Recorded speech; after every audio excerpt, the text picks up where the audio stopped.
परमात्मा में प्राप्त हो रहा हूँ। संत महात्मा जिनके चरण कमलों के अंगुलादि की छिटकती हुई छटाक का स्मरण करके अहंकार रूप हृदय ग्रंथियों को जो कर्मों से गठित है इस प्रकार छिन्न भिन्न कर डालते हैं कि समतः इंद्रियों का प्रत्याहार करके अपने अंतकरण को निर्विष करने वाले सन्यासी भी वैसा नहीं कर पाते।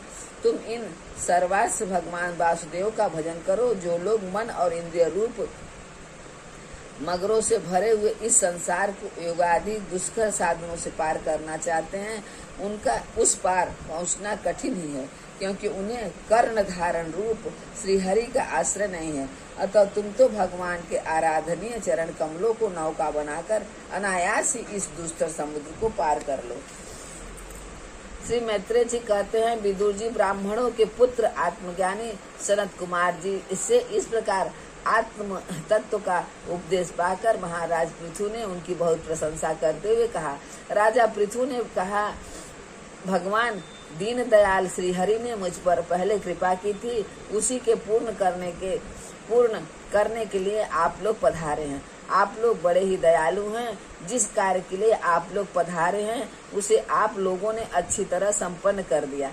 अब इसके बदले में मैं आप लोगों को क्या दूं? मेरे पास तो शरीर और इसके साथ जो कुछ है वह सब महापुरुषों का ही प्रसाद है। ब्राह्मण, प्राण, स्त्री, पुत्र, सब प्रकार की सामग्रियों से भरा हुआ भवन, राज्य, सेना, पृथ्वी और कोष, यह सब कुछ आप ही लोगों का है। अतः आपके श्री चरणों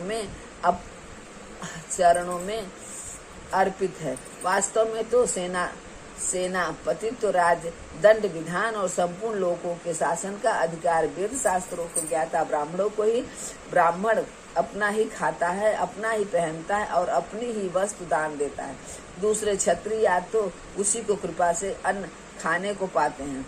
आप लोग वेद के परमगामी हैं। आपने अध्यात्म का विचार करके हमें निश्चित रूप से समझा दिया कि भगवान के प्रति इसी प्रकार की अभेद भक्ति ही उनकी उपलब्धि का प्रधान साधन है। आप लोग परम कृपालु हैं। अतः अपने इस दिनों द्वार रूप से कर्म से ही सर्वदा संतुष्ट रहे। आपके इस उपकार का बदला कोई नहीं दे सकता। इसके लिए प्रयत्न करना भी अपनी हंसी कराना ही है। श्री मैत्रेय जी कहते हैं, विदुर जी फिर आदिराज पृथु ने आत्मज्ञानियों में श्रेष्ठ सनकादिक की पूजा की और ये उनके शील की प्रशंसा करते हुए सब लोगों के सामने ही आकाश मार्ग से चले गए। महात्माओं में अग्रगण महाराज पृथु उनसे आत्मोपदेश पाकर चित्त की एकाग्रता से आत्मा में स्थित रहने के कारण अपने कृत्य सा अनुभव करने लगे। वे ब्रह्मपर्ण बुद्धि से समय, स्थान, शक्ति, न्याय और धन के अनुसार सभी कर्म करते थे। इस प्रकार एकाग्रचित से समस्त कर्मों का फल परमात्मा को अर्पण करके आत्मा को कर्मों का साक्षी और प्रकृति से अतीत देखने के कारण वे सर्वथा निर्लिप्त रहे। जिस प्रकार सूर्यदेव सर्वस्त्र प्रकाश करने पर भी वस्तुओं के गुण दोष से निर्लेप रहते हैं, उसी प्रकार सार्वभौम साम्राज्य लक्ष्मी से संपन्न और गृहस्थ आश्रम में रहते हुए अहंकार शून्य होने के कारण वे इंद्रियों के विषयों में आसक्त नहीं हुए। इस प्रकार आत्मनिष्ठा में स्थित होकर सभी कर्तव्य कर्मों का यथोचित रीति से अनुष्ठान करते हुए उन्होंने अपनी भार्या अर्ची के गर्भ से अपने अनुरूप 5 पुत्र उत्पन्न किए। उनके नाम विजयताश, ध्रुमकेश, हरक्ष, द्रविड़ और बुक थे। महाराज पृथु भगवान के अंश वे समय समय पर जब जब आवश्यकता होता था जगत की प्राणियों की रक्षा के लिए अकेले ही समस्त लोकपालों के गुण धारण कर लिया करते। अपने उदार मन, प्रिय और हितकर वचन, मनोहर मूर्ति और सौम्य गुणों के द्वारा प्रजा का रंजन करते रहने से दूसरे चंद्रमा के समान उनका राज्य यह नाम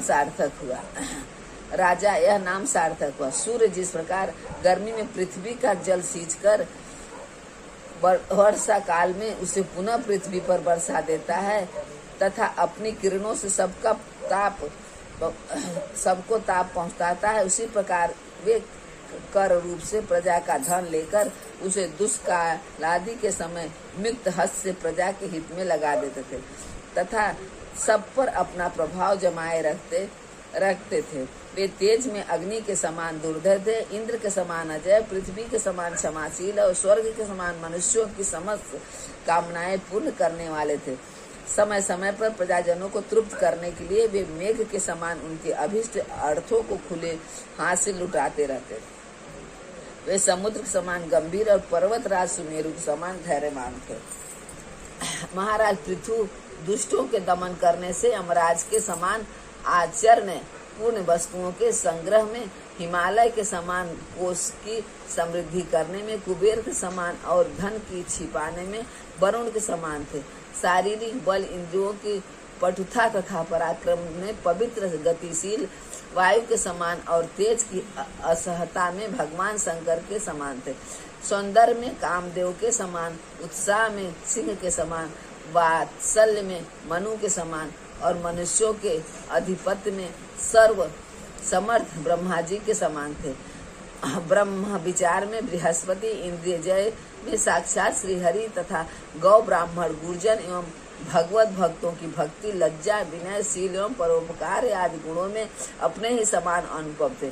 लोग त्रिलोकी में सर्वस्त्र उच्च स्वर से उनकी कीर्ति का गान करते थे, इससे वे स्त्रियों तक के कानों में वैसे ही प्रवेश पाए जाते थे पाए हुए थे। ऐसे सत्पुरुषों हृदय में श्री राम। ओम नमो भगवते वासुदेवाय, नमो भगवते वासुदेवाय, नमो भगवते वासुदेवाय।